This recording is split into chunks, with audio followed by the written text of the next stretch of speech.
to play the very first song I ever put out.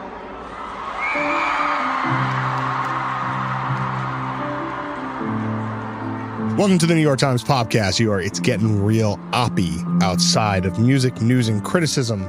I'm your host, John Caramonica.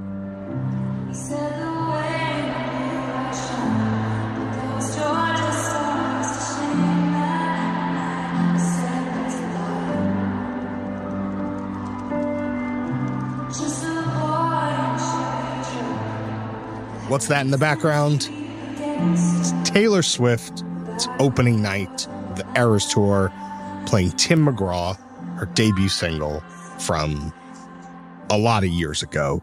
I was fortunate enough to be at the opening night of the Eras Tour and wrote about it. Tim McGraw is a personal favorite of mine. I was very excited when she played that as her sort of special song on all the dates. She's been doing back catalog, new songs at each gig. I was very, very happy that I got to see Taylor Swift do Tim McGraw, a very, very special recording and performance. The Eras Tour is, it's over. It's not over, but it's like the main part domestically, it's over. There's going to be some shows in Mexico, and then there's a European leg. And then if I had to guess, they will probably circle back and do some more shows here. And everybody's gone to Eras Tour, a lot of people. And we have not really talked about the tour extensively on Popcast. And so I felt like here's an opportunity to speed round a little bit, bring in some folks who saw different dates, talk about their experiences, talk about different segments or perspectives or angles on the show. So on this week's Popcast, we've got 3 conversations. First, Wesley Morris is going to check in. Wesley saw the show in New Jersey. We're going to talk about Taylor and Beyoncé and Taylor at this particular cultural moment in her career and how we perceive her and kind of how this tour serves as a document of that. After Wesley, Brian Seibert is calling in. Brian's a dance critic for the Times, and Brian wrote about Taylor's dancing or non-dancing and the way that she uses her body to communicate, sometimes not through movement specifically. So Brian will check in on that. And then finally, Yasi Salek from Bandsplain is going to check in with us. Yasi saw the show in LA, as did Brian, and going to talk about, I believe it was her first Taylor experience. And we already had the conversation. It's a rowdy conversation. So just buckle up for that one. But let's start it off right. It's Wesley Morris, New York Times critic at large, 2-time Pulitzer Prize winner. Went to the Eras Tour. Wesley, what are you dealing with? Well, listen, I should say, first of all, thanks for having me, John. Hi. Second, 146 dates to be done. I had a conversation with myself about how many Beyoncés I was going to see. Yeah, okay. And like a lot of people, I'm not seeing very many of those. But the idea that there's a person out there who might be going to most of the 146 shows Taylor Swift is going to play is really something. Well, I know a person. Who's that? Taylor Swift. Oh. I'm tired of all this fan energy. Like, I went to 20 shows. I went to 4. Hey, you know who else went? Taylor Swift. You know what she did? She performed for 3 hours at each of those shows. That's nice. 3 hours? You need to jack that up. Fine. Whatever the athletes who are filming the videos from the VIP boxes are saying, wow, the stamina, I'm really impressed. Like, whatever they're saying, it's that. Fine. But Taylor showed up 146 times. You went back in Jersey, right? Not New York / Jersey. You went in Jersey. Okay. We'll never do it again, by the way. That was my last MetLife Stadium show. Yeah. I'll never do it again. A brutal exercise. Like, that's how you know you're a dedicated fan, if you voluntarily do that. I went to the opener, which is fine, but I did not go in Jersey because I did not wish to brave the thing that I imagine you had to brave, which is just the logistical nightmare of doing that. It just sucks. And it sucks to see football there. It sucks to see major recording artists there. I would just as soon fly to any other place in the U.S. than go see a show. With all due respect to MetLife Stadium, It's just not in a fun place to go. Doesn't need your respect. It's okay. It's just a stadium. I know, but some people I love work there, and Great. I just bless them. I don't want to. But All right. I hate going. I'll never go again. No more shows for me. Okay, first time seeing Taylor or no? It is my third Taylor Swift live concert experience. Where on the arc, where does this sit? And also, what do you think she was doing this go around that felt novel or unexpected based on your prior experience?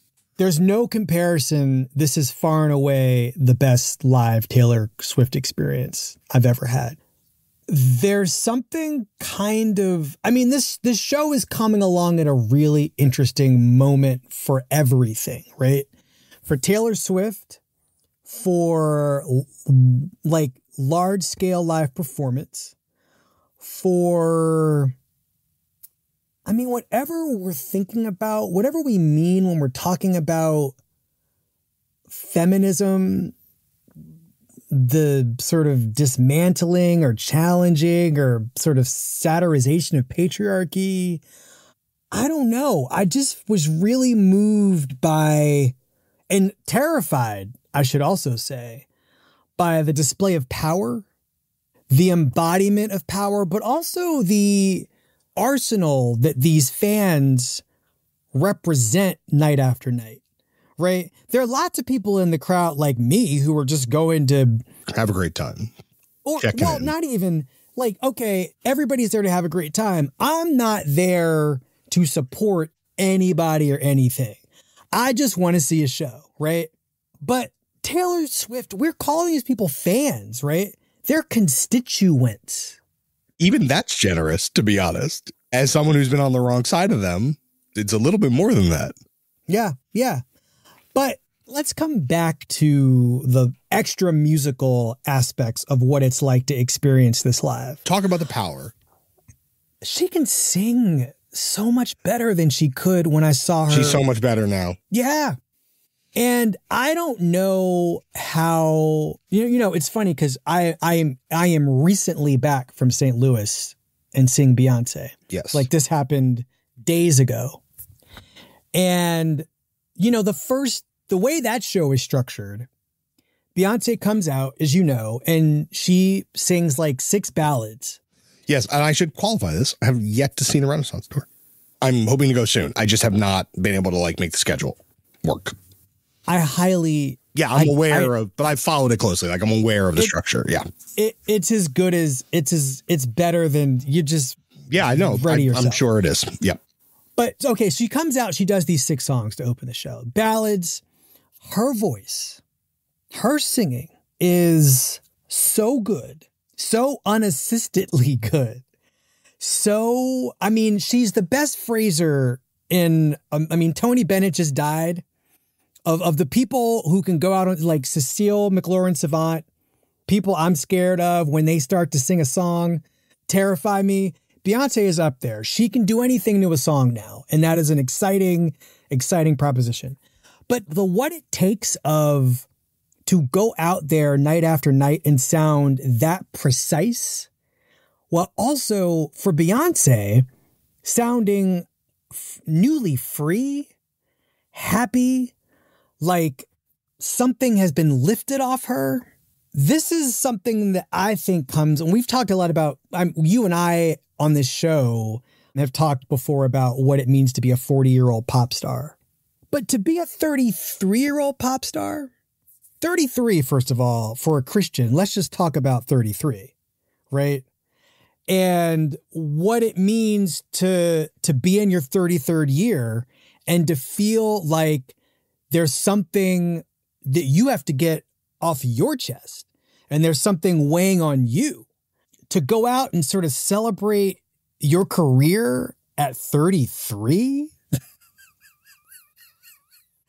and to stipulate that the show is about those, the 17 years you've been famous or whatever. I don't know what the number is, but, and the songs you've written and the experiences you've had, to not shed the weight the way Beyoncé has, but to lift it You know, I feel like the Formation tour was about Beyonce shouldering something.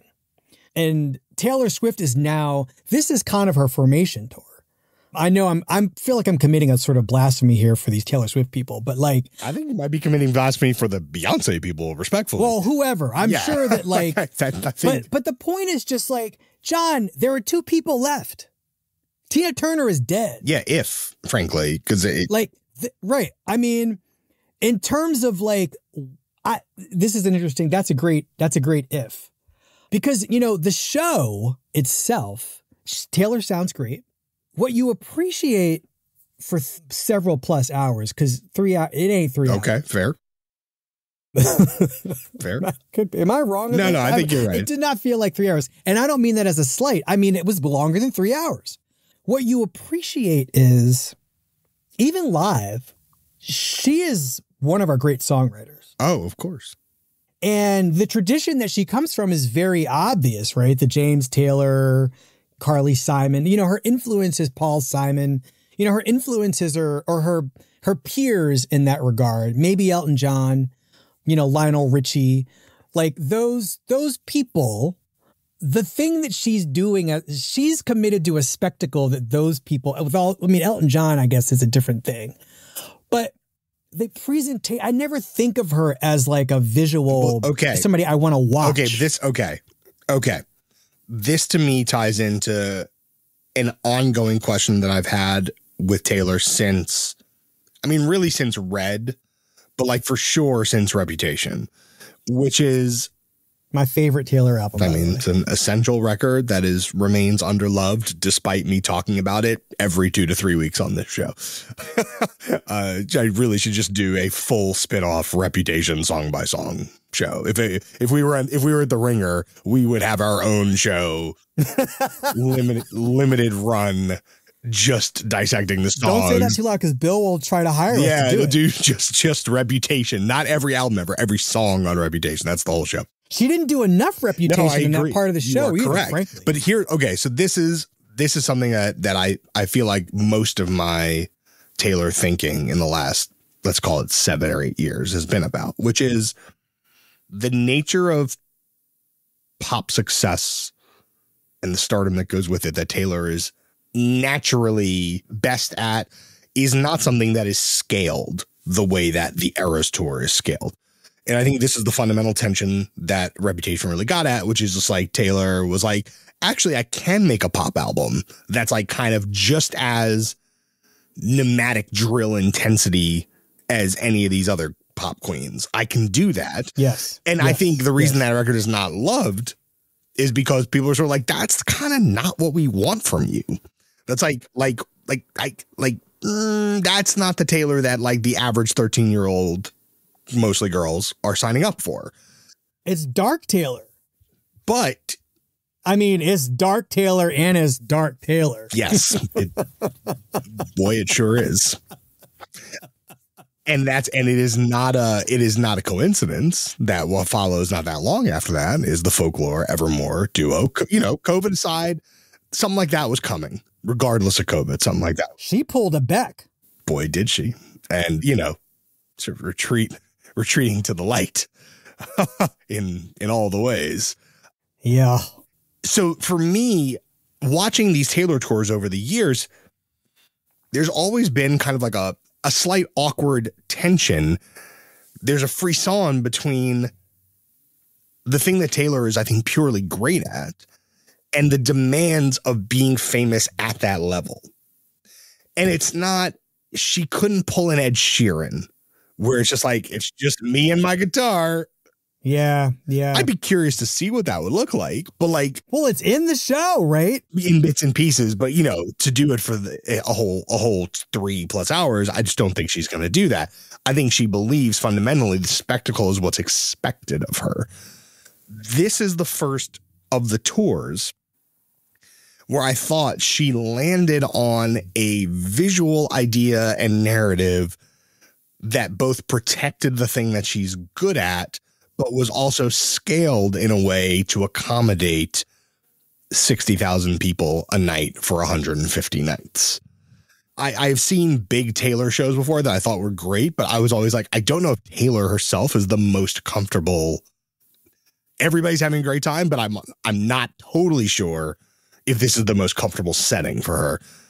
This show, even though I had some quibbles with it, as narrative, felt like a 33-year-old adult who has been famous more than half her life, who has been through a bunch of musical waves. You want to call them eras, whatever you want to do, but who has been around long enough to understand how to take a stage of that scale on terms that are more friendly to her, rather than inhabiting terms that predated her and figuring out if she fits into those terms.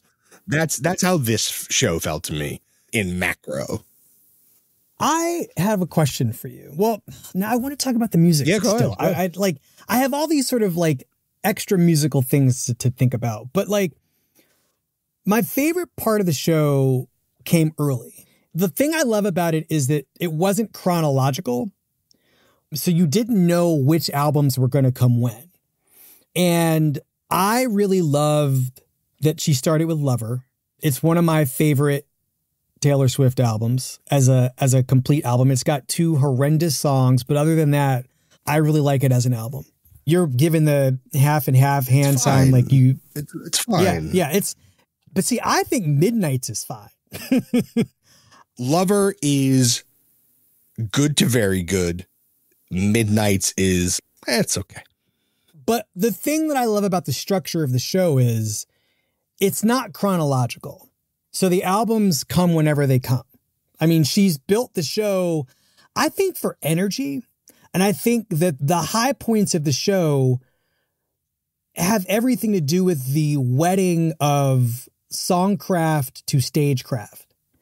I mean, some of it is like kitschy, like the idea that they build this Midtown office to do the man, basically, and she runs around in the blazer, and it's like a little school play. I love that. I love that there's a kind of drama kid in her, like a theater kid in her. And this show lets a lot of that out. And, you know, she's got these dancers. And the unfortunate thing for me is that I saw this show in the middle of this stupid Matty Healy, Ice Spice. You know, who can remember it now? But at the time, it was like, oh, God, we're going. It was the news. Like, is she going to bring Ice Spice out? Is Ice Spice even going to come? There was a kind of charge that I at least brought to this show where I was a little bit annoyed by the fact that her dancers are mostly black people and, you know, non-white people. And that Taylor Swift does not need dancers. Well, yeah, but this, yeah. But as it turns out, she does. Or they do something for her. What do they do? Right? Okay, well, it's not that the dancers are dancers. They're friends. Okay, but let me ask this. What do they do for her versus what do they do for the viewer? Mm-hmm. Are those the same thing? They could be. I think what I love about the dancers as dancers is they're really good dancers, right? And she's not. And she's not. But there's nothing aspirational from the standpoint of dancerliness about having them there. The aspiration to me is that these are people that she'd have in her life. Yes. I'm going to say this with reputation in mind, where and this connects in some ways to this arsenal, this constituency, this proletariat. I think that she is carrying a burden of whiteness. Like knowingly. No, I think it's being displaced upon her. The way the music's entered the culture, the way it functions, the way that, you know, depending on which producer she's working with, it has some tangential relationship to where, you know, pop music writ large generally tends to be, although is she not pop music writ large at this point? Who can say? But if you look at, you know, she's got 10 albums in the top 200 albums chart. Perversely, I feel like outside of moments like Reputation, like she is kind of her own microclimate.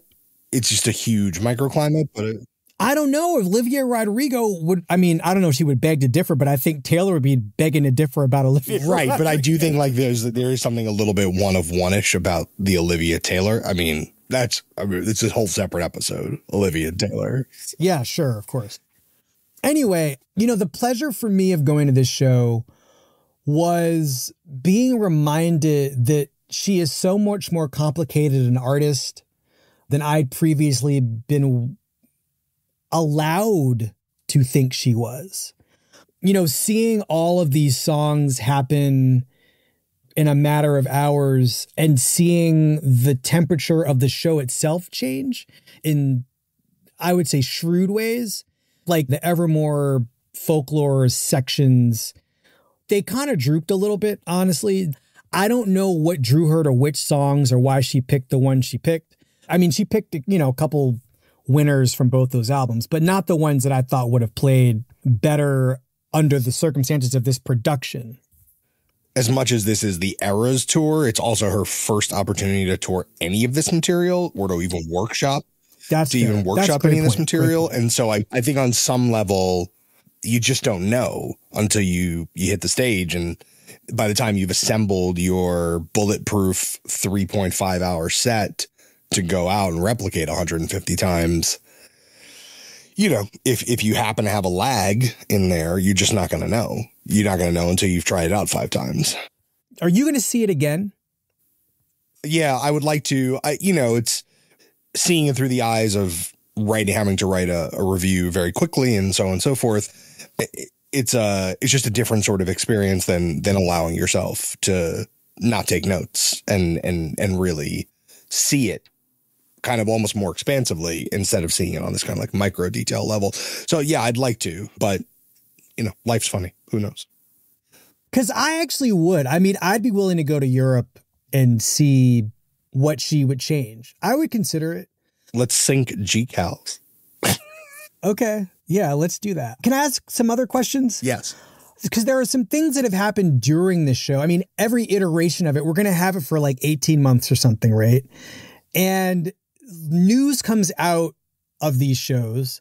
She paid, I don't know if the entire crew got $100,000 bonuses, but seems looks like it. Everybody got a bonus. That's meaningful. She weathered the Matt Healy Ice Spice scandalette. The night I saw her, she was handling the John Mayer thing. The John Mayer thing. Unlike Beyonce, Taylor Swift doesn't have control. She does not have complete control Of her narrative? Well, because of the way that she is public and the way that she is sort of chronically monogamous, I think that these other people have narratives too. And I think that the way that she's able to weather all those things and be a kind of conscientious steward of her own odyssey in some ways is really interesting to me. Like, I don't know what inspired her to give that money away, but I don't know why we know that the money was given. There are all of these other competing elements that she has to weather, because at the end of the day, one of the cozy things about this tour, to me, is that she only does it, twice a week? Yeah, it's right. They're weekend shows. 2 or 3 times a week, the weekends. So she gets to like gallivant around whatever city she's in. It's a pretty good situation. Or come back to New York. Yeah, I mean, I think she hits the PJ after the show. The last show is done and goes somewhere. I like the approach to this. I don't know how it's sustainable if you're like a mother of 2 or 3, right, with a husband and stuff. But this is definitely like, talk about single ladies. Yes. It's really been hitting me the last couple of months that there is a post-pandemic. There is a psychic toll, and some of it is going to look terrible. Like, there are things about us that aren't going to be the same since the pandemic, right? But then there are going to be things like this tour. This tour does not happen without people being cooped up in the house and still feeling, I mean, I don't have this, but I'm also not a 15-year-old who missed out on these crucial years of my life.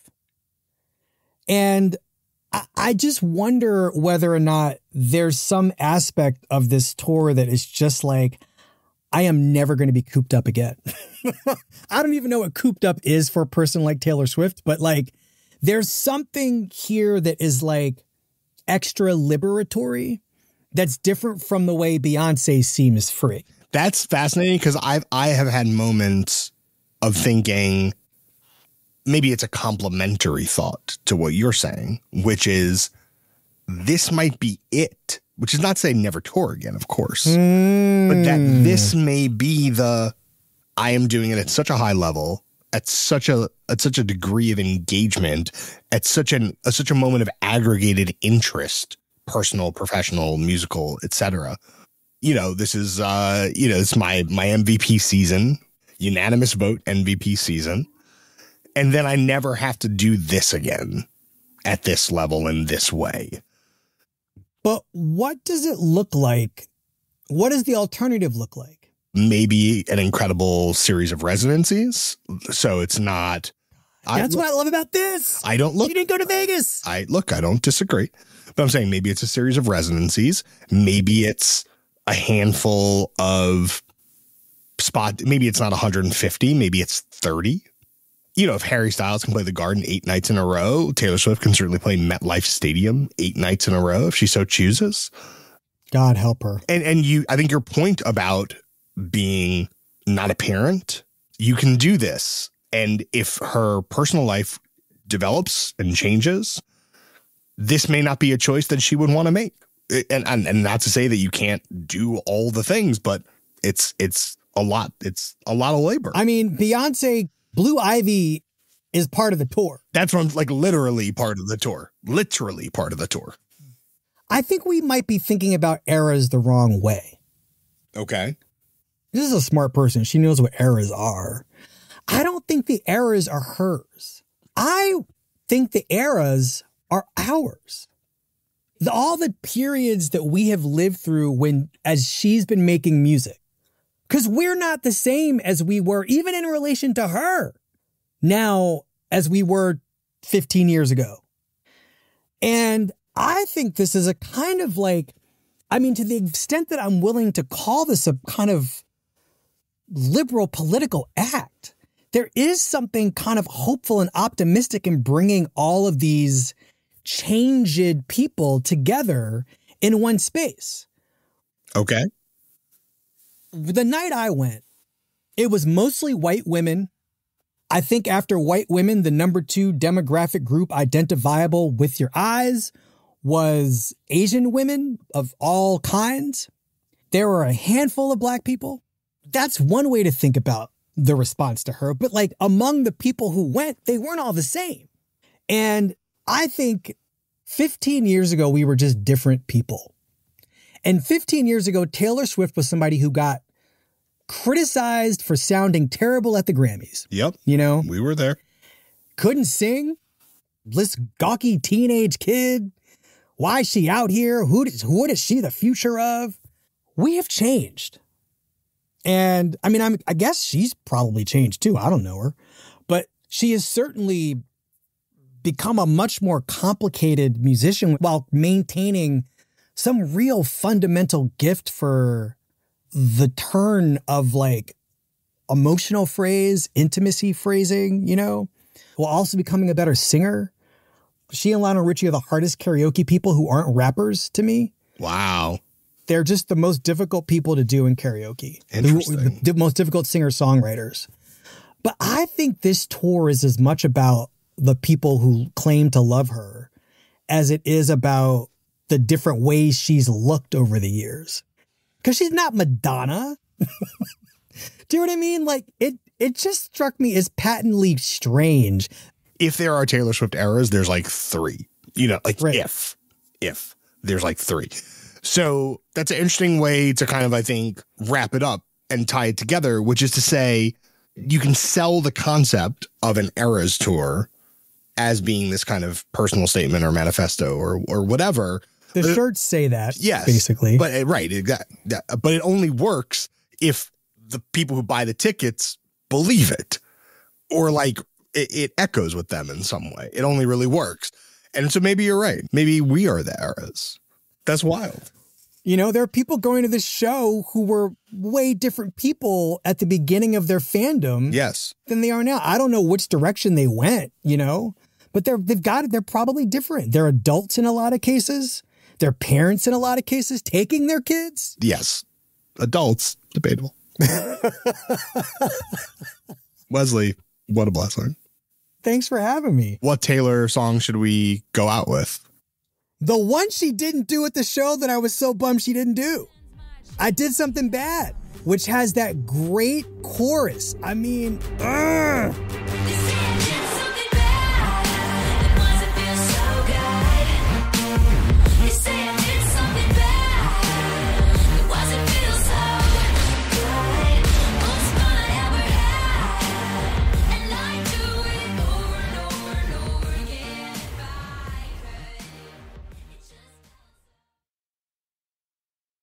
I would be complex, I would be cool.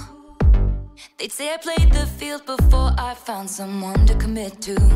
And that would be okay for me to do. Every conquest I had made would make me more of a boss to you. That was The Man, a very important late period Taylor Swift song. And we're playing The Man because there is a gestural thing that Taylor does on tour at the Eras Tour that I noticed when I saw the show and was drawn attention to by Brian Seibert, who writes dance criticism for the New York Times. Brian's here. Welcome, Brian. Hello. Happy to have you to talk about a very particular and perhaps under-discussed / underappreciated part of the tour, which is Taylor's dancing, or maybe lack thereof, strategic lack of dancing. We'll talk about that. Last week, or a couple weeks ago, actually, you wrote a piece, How to Command a Stage Without Great Dance Moves, Taylor's version. Wah, wah. And you went to the show in LA. And I wonder if you can talk about, before we get into the specifics of Eras Tour. Yeah. Have you been to big pop spectacles like this before, keeping an eye on this part of the presentation? Or was this like a new approach, a novel approach? It is a rare approach. There aren't so many shows that get to the level of warranting dance criticism. Yes, of warranting dance criticism. Exactly. Convincing an editor that angle is needed. Right. Yeah. I did it before with Beyonce's Formation tour. Sure. Which also, yes, needed that. And also deployed dance, I would say, in a more complicated way than maybe Taylor did. Definitely a different way. We can start there. Okay. Yeah.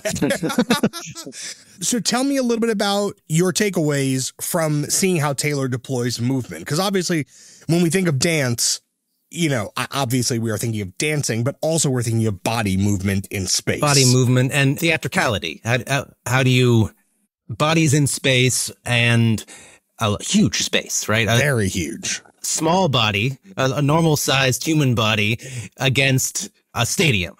And one person with 70,000 people. Those dynamics. So what I was thinking about from a dance critic perspective, certainly the first thing that struck me was just her incredible connection with the audience. I mean, you feel somehow that she has a personal connection to every single person. It's 1 in 70,000, and each person is having this connection with her. And that's especially true in her concerts because, you're there and it seems like everyone knows all the words to every song. But it seemed to me that the dance actually was part of how that connection was maintained, and in a couple ways.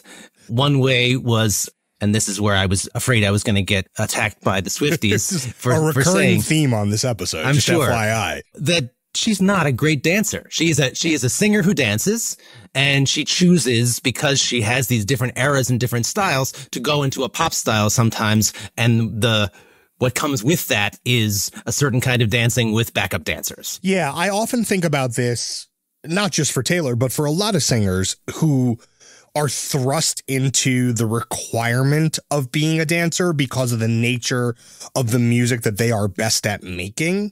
But who routinely seem out of step or behind a step of the 4, 8, 12, 24 professional dancers that surround them. Right. Who it should be said are also not singing and not singing for 3 hours. Right. And who are dancers by training. Exactly. And they are obviously there to sell like a broad narrative and to tell a story through bodily motion that Taylor is only partially doing. Taylor is kind of like signaling, but not totally doing. But I wonder if can you tell me a little bit about, because you talked a lot about Taylor's small gestures in terms of connection. So the two things I'm really interested in are, what are the small gestures that you found most effective? We mentioned the thing with the man kissing the bicep, which I think is certainly something that stuck out. Although I'll say that in the comments from my article, some people pointed out that biceps actually is the plural and the singular from Latin. So I was glad to be schooled on that by readers. Shout out New York Times commenters. We love you all. We are grateful for your attention. But yes, she kisses that muscle in a show of power. Whatever it's called. Yes. So if you could talk first about small gestures, but then the second thing I want to, which we'll get to, is the relationship between her and the dancers and what they're doing at the same time. But let's start with the gestural stuff. I didn't talk about this in the piece, actually, but she uses her hands a lot. Yes. Actually, in a way that a ballet dancer would use her hands. It's a kind of show of elegance that goes with some of her movement. And then she's constantly pointing, which almost leads to the next thing, which is about always maintaining this connection with the fans. The pointing, I mean, again, you wrote a lot about Taylor uses movement to emphasize or underscore connection between her and, I would say, almost individuals in the crowd, even though there's 70,000 of them.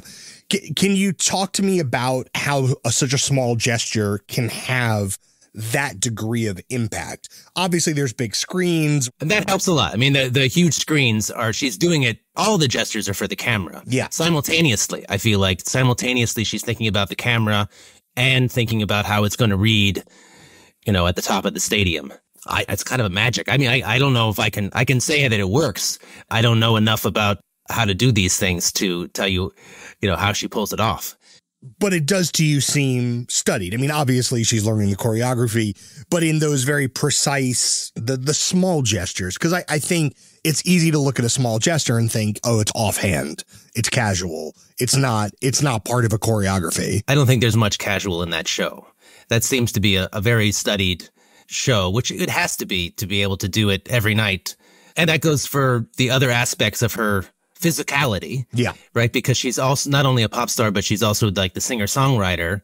So she also does the, strap the guitar around you and just stand there and sing, and all of the iconography that comes with that of sincerity. But actually, that is something you have to do. Like some people are better at it than others. You have to have the wide stance. You have to seem comfortable. You have to seem confiding. And somehow she's good at that too. I think that's actually probably where she comes from most. Maybe that's the deepest self. I don't know. We will have to psychoanalyze, but we're having a therapist on next. Yes. But it's funny because I do remember from Taylor's early tours, one of the things I was always very struck by is I thought the thing that you're describing about like the sort of sincerity of the singer-songwriter pose, like that was always part of the physical presentation. But in the earliest tours, like the real tours, like not like small gigs, but like, let's call it first arena tour, maybe. Yeah. She always had fans essentially right up to the edge of the stage. Maybe there's like a slight walkway or whatever. But sometimes she would go almost on hands and knees and almost maybe even sometimes allow herself to be touched by fans, which I thought was like a shocking thing to do for someone that famous, for a young woman. It was really, really striking. It reminded me a lot of hardcore shows. It reminded me a lot of going to like, punk shows where audiences are like literally reaching to grab the performer. Obviously she can't do that at scale in a stadium, but I think even dating back to that, and we're talking 2009 or whatever, I feel like there must be this conversation on day one of the setup where it's like, how do we maximize connection? Especially in a space that's fundamentally unconnected or disconnected. How do we maximize connection? And there, I guess that a lot of that is definitely thought about and worked on, and then at some level also intuitive for her. Could we talk a little bit about the relationship between her and the dancers? Because a lot of times during this show, I was sort of felt like they were a little bit at odds with each other. And I was sort of struck. I was like, not that we're in two different concerts, but you have a group of dancers, cocksure, know exactly what they're doing, telling a narrative, and Taylor sort of telling a parallel story sometimes, but not always. I wonder what you thought about their interaction on stage. That's interesting. I can see what you're saying. I read it more like they're the friend group or almost the audience surrogate. The whole thing is about the connection between her and us. So sometimes there's like friends on stage and she's sometimes dancing with them a little bit, and sometimes they dance around her in the style of the song. But actually, I think the most important thing they do is when they leave. When the dancers leave, they're there and they're around her, and then they go away. And that happens many times in the show. Sure. Oh, that's striking. So sort of from a narrative perspective. Yeah. Narrative, emotional. Mm-hmm. Emotional, physical, right? We are sharing her with these people, and then we don't have to. Then we get her to ourselves. Did you have any sense watching Taylor's comfort level of the difference between when she was in dance mode, surrounded by the team and doing some version of the moves, versus when she was in singer-songwriter mode or piano mode or so, like physical comfort or communication? How do they differ? I feel that's kind of tricky. I feel like she was always comfortable in herself, but that doesn't mean that she wasn't also awkward. Right. So in the dancing sections, she's awkward. She's not a professional dancer. And when she does the moves, she's not doing them at the 100%. Yeah, right? Yeah, of course. Right? Or of energy or precision, any of that stuff. But that doesn't mean that she seems uncomfortable. No, and I think that's a good distinction to make, which is that for Taylor to communicate what a dance section of a show like that requires is not the same task that the dancers, the professional dancers, have to be performing. And in essence, if she was performing it at a higher level, she might actually seem less comfortable, and that would take you out of the show maybe a little bit. I think so. And it also makes her, less relatable.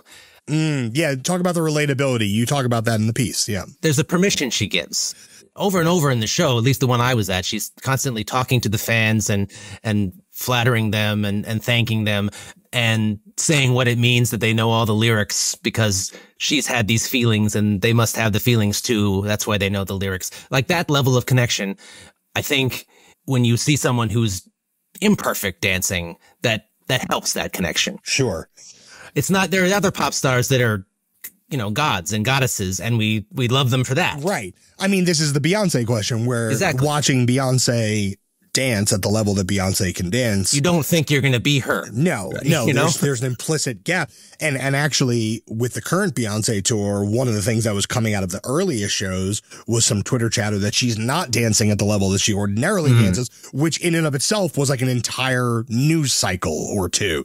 Just simply that she might have only been dancing at 70%. That's a news cycle for Beyonce. Yes. Whereas for Taylor, that would never be a news cycle. Right. Okay. Here's the last thing. You spent a lot of time that night looking at Taylor and her dancers, but I've got to imagine you spent some time looking around you in the audience. What do you see in that crowd as far as movement? I think I can't really answer that question because I was paying attention. You're too good. You were too good of a critic, is what you're saying. Well, yes, yeah. And also a dad. Yes. And my daughter was with me, and the only other person I was watching was her. Okay, I guess I can't fault you for that. I will say I did not go with a child, so I was able to look around a little bit, and the thing that you said at the end of your piece about relatability, it really struck me because what I find at Taylor Swift shows is people, whether through fashion, through singing along, through dancing, whatever, are trying to find a safe space they're trying to find permission to be that version of themselves. Yes. And I do think that dancing is part of that. And the fact that Taylor herself, as you say, is not a perfect dancer, you don't have to show up and be a perfect dancer. Right. No, when I just thought about something I saw on the internet where it was a piece on YouTube about, oh my God, this dancer, they caught a person in the crowd doing the moves at the same time. It's in the same shot as Taylor. Okay. And there was a lot of like this great dancer, and neither of the people in that clip are great dancers, but they're both, to your point, like having a great time, empowered in just having fun. Right. And also, I mean, this is the other thing. When I think about Taylor Swift 10 years from now doing another tour of this scale, I think it's unlikely to be as dance focused or as with, you know, where it's probably going to be maybe more piano or more sitting on a stool with a guitar. This might be the sort of the peak of Taylor's pop dance era. And it's striking how even at this peak moment for this in her career, there's still something where it's like, this isn't actually what I'm doing this, but like, we all kind of know that this is not the actual thing that I'm doing, that I'm here for. It's part of it. I feel like it's more like a costume. Like there are lots of costumes in this show, and some of the dancing is also a costume. I mean, that's it. That's print, cut and print. Brian, I appreciate it. I hope you and your daughter had a great time at the show. We did. It was a great show. I mean, there you go. That's the hell with dance. That's all that really matters. Right. Thanks so much. All right. Thank you.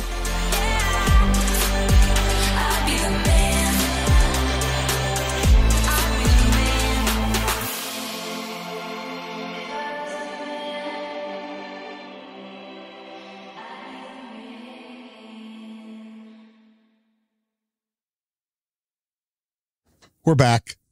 Joining us, it's Yasi Salek. Yasi, welcome to Popcast. What's up, babe? Yasi's the host of Bandsplain. That's right. Yasi's the host of 24 Question Party People. Yasi is a dear friend of mine. It's Yasi's first time on Popcast. Obviously talking about the most important musician of the last 20 years, right? The Counting Crows. David Matthews. Yes. The Dave Matthews. I knew somehow this would end up with a manifesto on the Dave Matthews Band.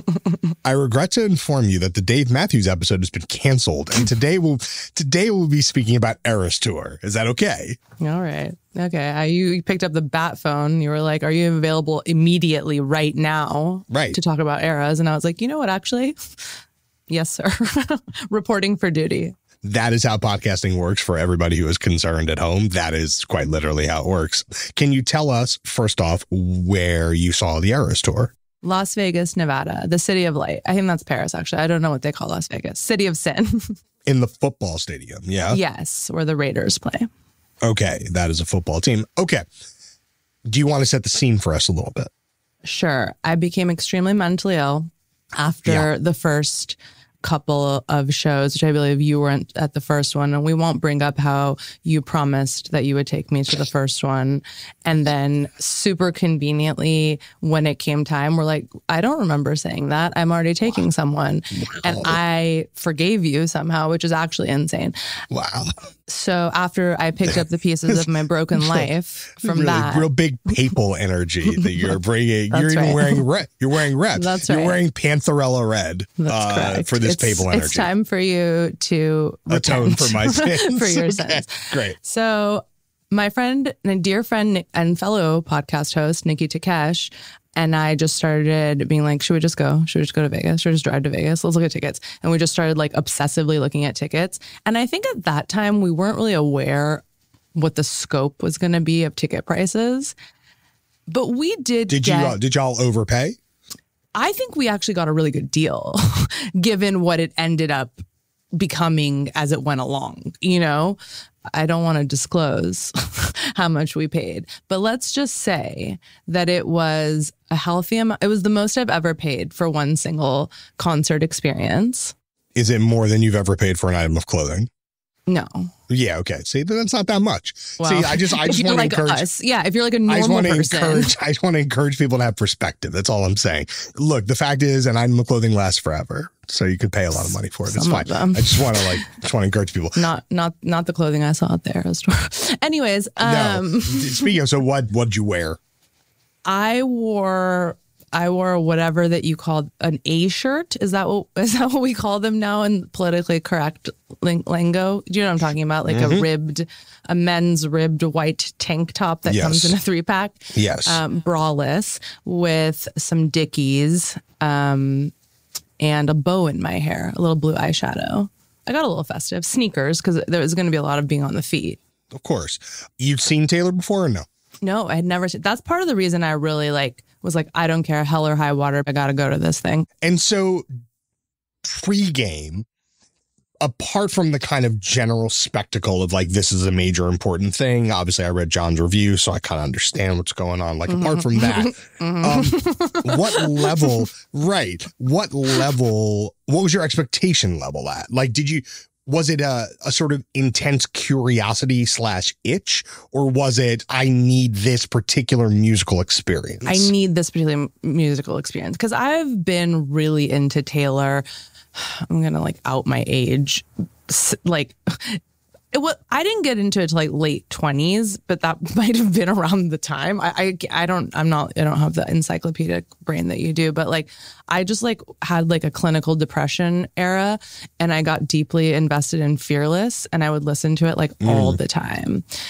So since then I've been pretty devoted to the musical output of Taylor Allison Swift. And because I've never seen her perform, I was and it wasn't it a little bit giving I'm Not Gonna Play Again for a long time. This tour, the sort of rollout of this tour. Yeah. Yeah, that's an interesting way to think about it. And I think I tend to get pretty skeptical of pop star summations, which is to say, I would like to offer you a complete narrative of all the things that I have done in the last time period, 2 years, 5 years, 10 years.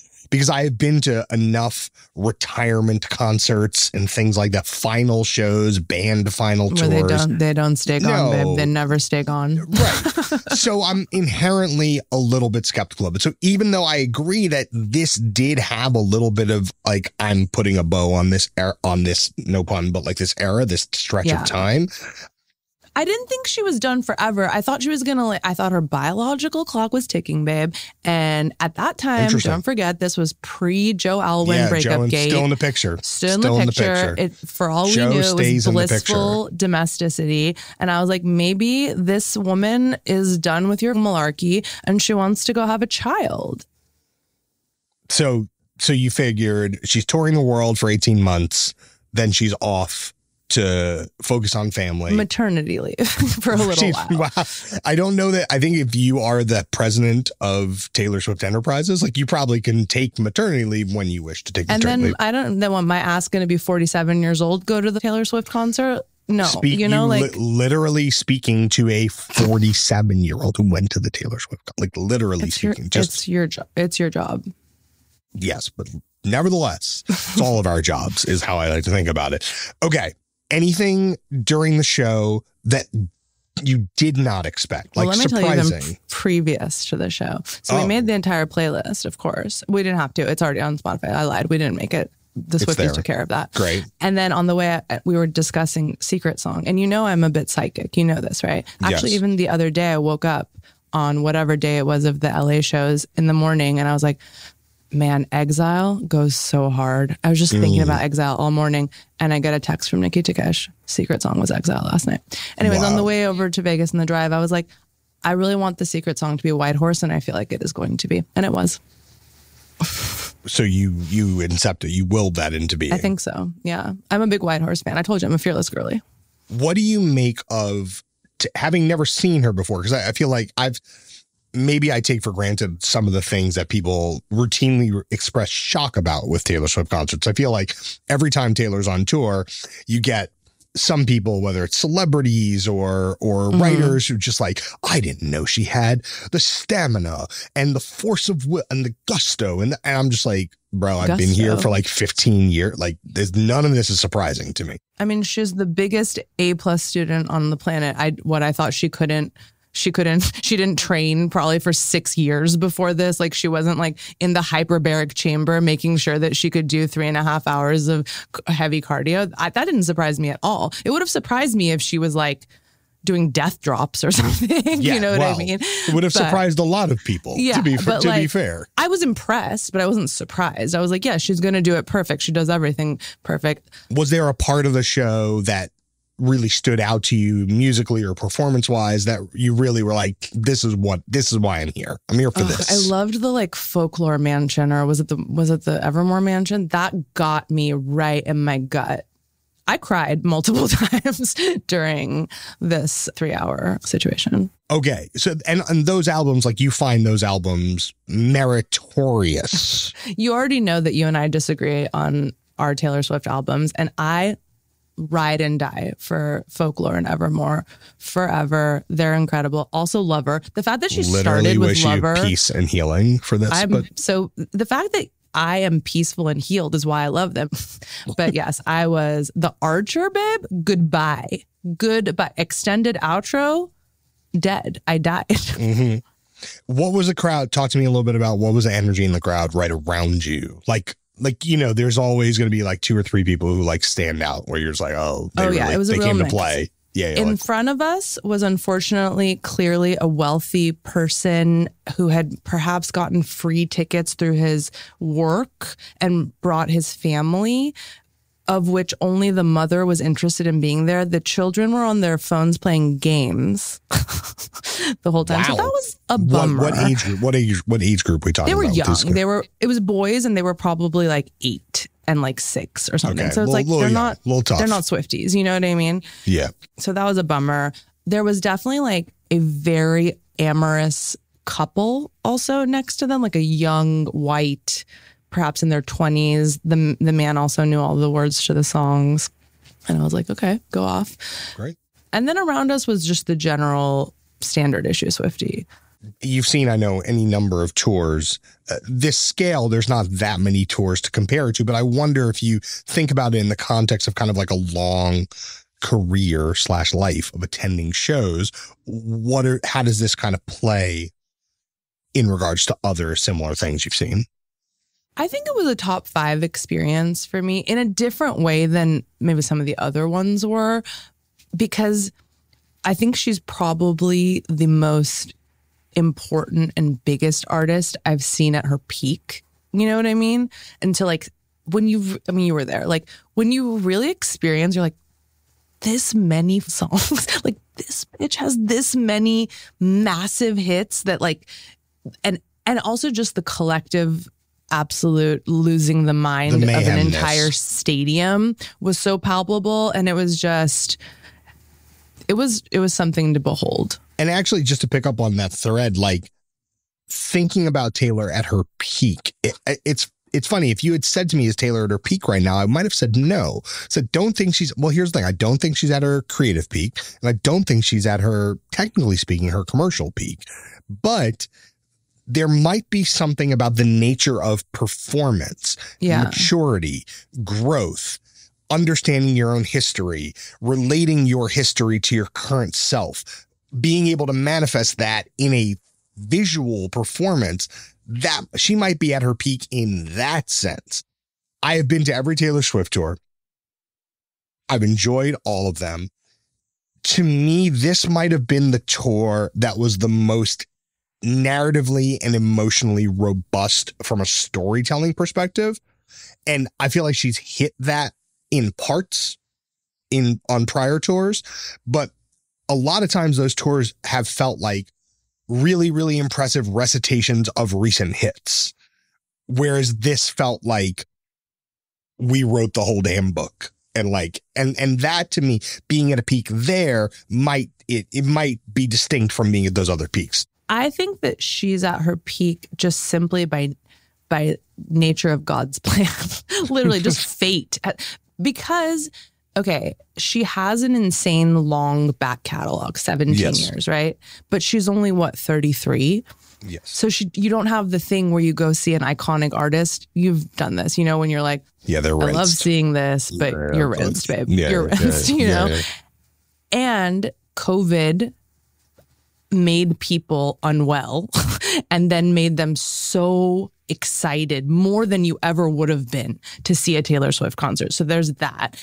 And she came out before the basically streaming made it almost, and internet made it almost impossible to become as big as she is. So she has all these forces shoving her to the top. That's what I mean for being at her peak. Like, yeah, she might not, I wouldn't agree or disagree. Like, it's historically specific, this moment. It's historically specific. That's what I mean. And like I can't point to another artist that could maybe do this besides, maybe Beyonce, except that Taylor cultivated her fan base in a completely different way. And it's like all been leading up to their ability to come show up for their queen. And it was truly, I've never seen anything like it. I do think the parallel energies of Eras Tour and Renaissance Tour has been really, really striking to observe. Yeah. I do think that bottled upness of the 3 years of like, we haven't done anything. And it's not simply that we haven't done anything, but especially for the most like fervent fans, it's like 3 years of not being able to express and how many that. Albums? 3 albums, right? And not being able to express that in the room with the person. Yeah. It's not like they can burn it off every 18 months. It's just they've been sitting with it. And one thing about both of those artists, I think the fandom is multi-generational at this point. Totally. So you 100%. have people who were 15 or 16 when the first albums came out and they're still showing up. We're talking about Taylor. And then people who are 10 or 12 or 15 now who are showing up now and are arriving to the party with Lover. So the marriage of all that energy, cross-generational, everybody focused in the same directions, it just seems very, very overwhelming and unlikely to be replicated at this scale. I think ever. I think we've evolved past that possibility unless we bring back monoculture or something. But I'm also like super interested in the fact that there's certain artists that will always have a teenage fan base. I'm obsessed with this. I want someone to explain it to me. Even as they age, they will grow new teenage fans. Taylor, I think Beyonce is a lesser example, but totally, because she's just so, but like the Arctic Monkeys, for example. Never heard of them. Okay. Let's not do this in front of everyone. Let's not do this in front of everyone. Do you know what I mean? Let's get Karen Gans on the horn. This part. No, just the 1975, whatever. These are bands that ostensibly came out. They came out in the early 2010s. Why are they're in their almost 40? Why do they still have an influx of teenage fans? It's fascinating. Given that there's unlikely to be a historically specific moment of this nature, certainly in the near future, there's no observable likelihood of that. Do you feel like, as far as your relationship to Taylor and to Taylor's music, is there a point to go again? Like, would you go the next time? Like, I'm going to go again. I'm going to go in Europe. Yeah, you are for sure. Go. Okay. Yeah. So is that, you feel like there's still more to extract from it for you? It was just so enjoyable. Like, I was so emotionally resonant for me. I really had a wonderful time. There's no reason, if I'm able, I would love to see it again. Yasi. Yes. Thank you for coming on the podcast. John Monica, thank you for having me, and thank you for silencing me. I just want the people to know that there's a good chunk of this that you're not going to hear because John Monica is a tyrant. Given that, what Taylor song would you like to hear as we go out? Oh my God. Does it have to be one that was at the Eras Tour? No, no. I'm a benevolent tyrant. I've been really into Mine lately. Can we hear Mine? We certainly can. Yes. Crack and Neck, that's the show. Thank you to Wesley. Thank you to Brian. Thank you to Yasi. Every podcast ever is at nytimes.com/popcast. Popcast Deluxe, which is the YouTube show with me and Joe. That's at tinyurl.com/Popcast Deluxe. Get in the Discord, get in the Facebook group, tinyurl.com/Popcast Facebook/Popcast Discord, or email us to popcast@nytimes.com. If you saw something on the Eras Tour in your city that was unusual or unexpected, let me know. I'd be curious to know some of the micro differences. We tend to think of these arena tours and stadium tours as kind of unchanging, but I'd be curious to know if there were little tweaks or something that you saw that you think maybe other folks didn't see. So email popcast@nytimes.com. Subscribe to Popcast anywhere you get your audio content, that Apple or Spotify, that is YouTube increasingly, Pandora, and so on and so forth. Our producer, as always, is Pedro Rosado from Headstepper Media. We'll be back next week.